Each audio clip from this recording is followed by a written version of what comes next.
आपका क्वेश्चन है a shopkeeper purchase an article for ₹6,200 and sell it to a customer for ₹8,500.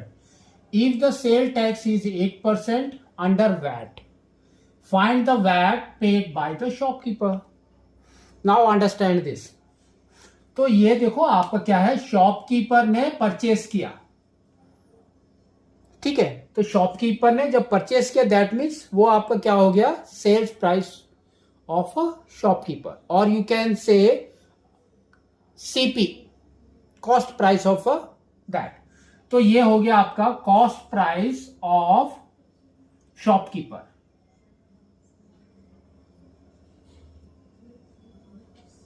ठीक है। That is equal to ₹6200। ये cost price है। इसके ऊपर उसने टैक्स दिया है।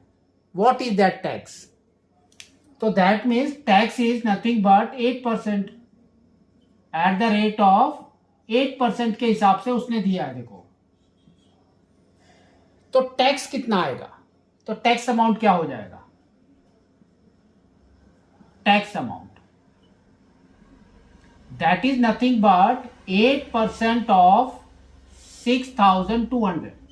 तो इसको सॉल्व करो तो कितना आ रहा है, देखो 8/100 इंटू 6200, ठीक है। 0 0 गॉन, मल्टीप्लाई कर दो। 6 into 2 is 8 into 2 is 16, 1 carry.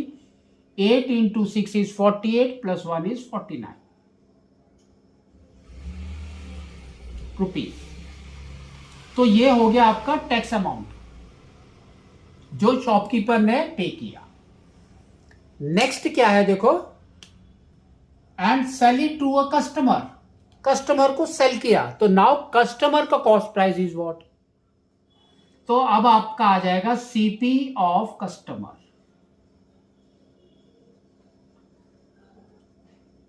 That is ₹8500।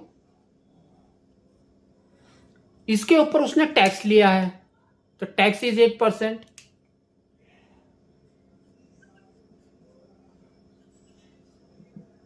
ठीक है। तो टैक्स अमाउंट कितना हो गया,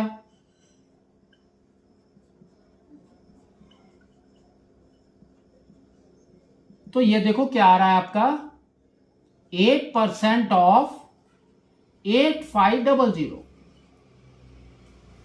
अब ये वाला वैल्यू निकालो तो ये आपका हो जाएगा 8/100 into 8500, 0 0 gone. That is equal to, देखो कितना आ रहा है, 8 into 5 is 44 carry, 64 plus 4 is 68, है ना, रुपीज। तो 680 तो कस्टमर से लिया, लेकिन उसने कितना पे किया, 496।